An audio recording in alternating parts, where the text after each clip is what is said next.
Is this my second time on a different day trying to film this video?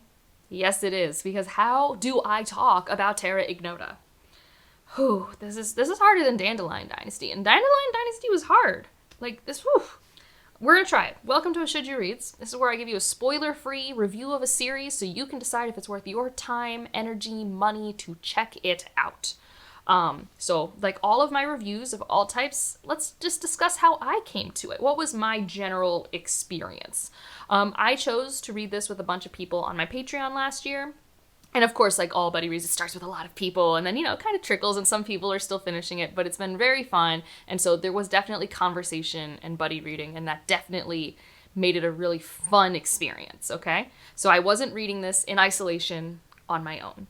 And I read it throughout last year. Like, I think I started in the spring and I didn't finish till after Christmas. So I didn't spread this out over years. I did it in 1 year. If I did it over years, it might have been tricky, but at the same time, each book is kind of isolated. So I think to some extent it's something you could spread out even longer, but I'm glad I just took 8 months to read it.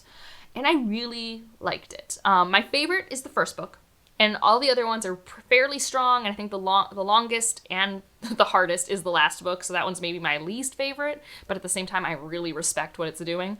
And I think that's the key. Respecting and the intentionality and the craft of this series is something that if you appreciate that, you gotta give it a try. And like I was saying, each book is kind of contained. Like, what is the project of this series? It is science fiction thought experiment land, okay? If that's like your bread and butter, stay with me for a second then. Keep here. And if that's not your bread and butter, maybe I can convince you. So we have a future utopian world. It's got no geographic borders. We have cars that can take you across the planet within minutes. So there is no distance barrier anymore. There's no government barriers anymore. Everyone chooses a specific hive and they're all interconnected. There is generally trade freedom. No one dies for things like hunger or stuff like that. No one's unhealthy. Everyone only has to work like 20 hours a week. Like, it's generally as close to utopia as someone could actually foreseeably imagine that doesn't feel a little hokey Star Trek-y, okay? Like, this feels like a well-realized, thought-out potential utopia. And we start in the first 2 books basically going, this is a chronicle of how all of this ended. And it alludes to an event. It alludes to a thing that triggers the start of essentially the next great war for this futuristic Earth. And so you're discovering this world and bumbling about, which is my favorite thing. I love to bumble in really well thought out worlds that are so cool and unique and unlike anything I've ever seen, which this had in spades. And so you bumble around and you're learning through this narrator, which we'll get to him because he is a selling point and maybe a detraction for some people. And you're learning, okay, so how do we go from what I consider utopian, especially compared to my now, to war? How do we get there? And then truly, how do we go from we've been at peace for so long to war, and then what does the war look like? That's the series in a nutshell. That's what all of the books are exploring. The first 2 is how war is triggered. The 3rd book is transitioning from peace to war, and the 4th book is war. That's the project in a very cool world. Now, there are some caveats here. We got Mycroft Canner. He is our main narrator for this series. Sometimes we have a different person called 9A who shows up, but for the most part, it's Mycroft Canner.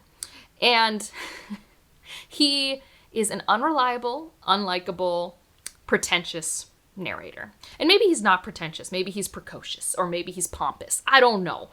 But he is very stuck in his own head. He will break the 4th wall, but he's not like funny like Deadpool. And he's very into Enlightenment era philosophers, okay?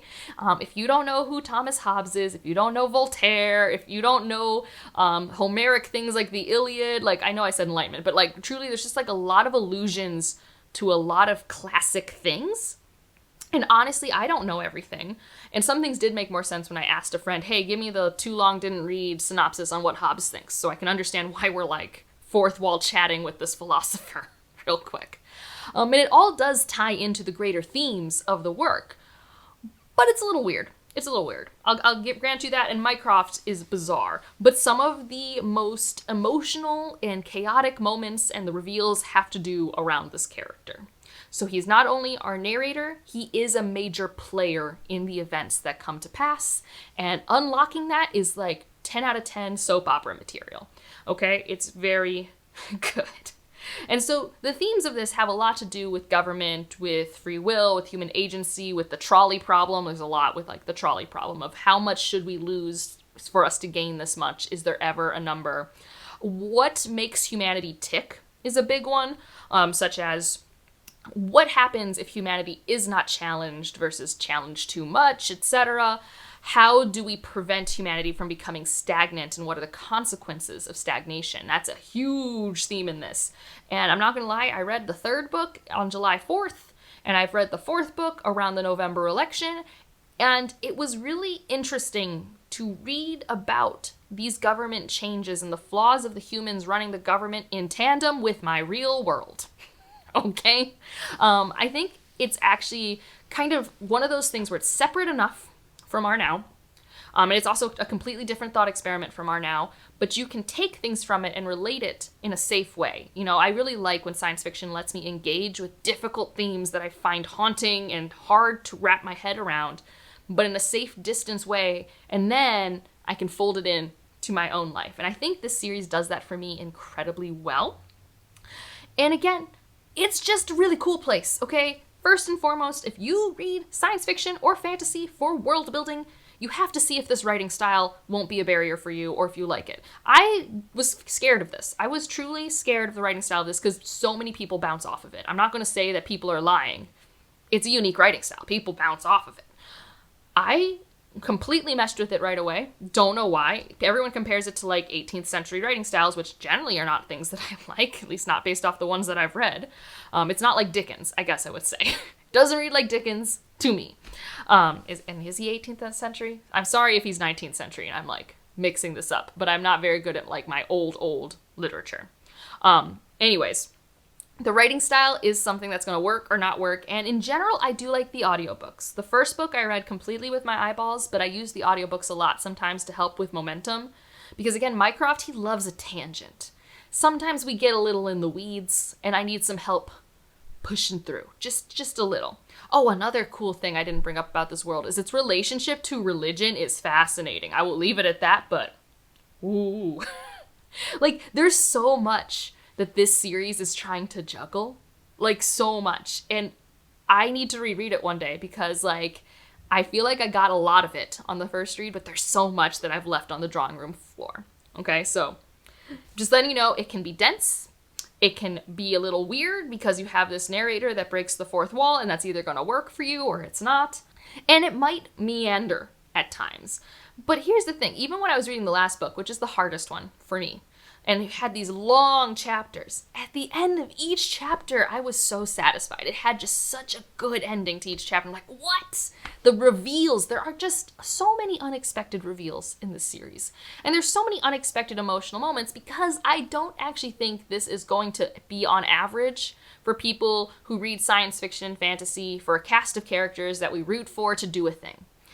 There are characters that I got to know, that I got to root for, but they're really separate. It's more about the global view. It's the broad view. But at the same time, I would forget that I was getting invested in these characters because then something would happen and I would be like, oh no, but why? Why we do that? So it snuck up on me because in general, I can list a lot of characters, but because Mycroft is telling the story, the only character you truly get to be with in any meaningful way is Mycroft Canner. And I mean, I like him because he's just an oddball, but I don't like him because he's not a good person. Okay? It's very complicated, and like, that's another thing. I just think, I mean, I haven't read any other Ada Palmer, and I need to, but I think she really captured Mycroft's writing style, especially with what she chooses to do with book 4, which if you know, you know. I thought that was fascinating. So there's just a lot of skill and intentionality, and like, even when I was feeling like, this isn't paced exactly how I want, mad respect for everything it was trying to do. So, hopefully I've given you enough to know if you want to give it a try. There is even a whole Discord dedicated to this. Like, if you're someone who really likes digging into works and pulling things out and discussing it with people, you gotta give it a try. And like, you would still probably have fun in an isolated experience, But I think this is actually an accessible version of a very dense, involved work. Like, we have a couple of these other ones, like by Gene Wolfe, and you have Malaz, and you have a lot of these other dense series. And this one's dense, but it's only 4 books. It's finished. And like I said, I think it's more accessible personally. Granted, I haven't read Gene Wolfe yet. But that's just my impression. If you've read it and you have other spoiler-free things you want to tell people about, leave that in the comments down below. If it's a spoiler, I delete it. This is not the place for spoilers. Don't put them here. Because I'm sure I'm forgetting something, because it is so hard for me to figure out how to talk about this series without spoilers. Like, so hard. And if you just want to leave an emoji to let me know you're here, leave a star. There's a book called Perhaps the Stars, so leave a star. And otherwise, like if you liked it, subscribe if you want to, and I'll see you in the next one. Bye.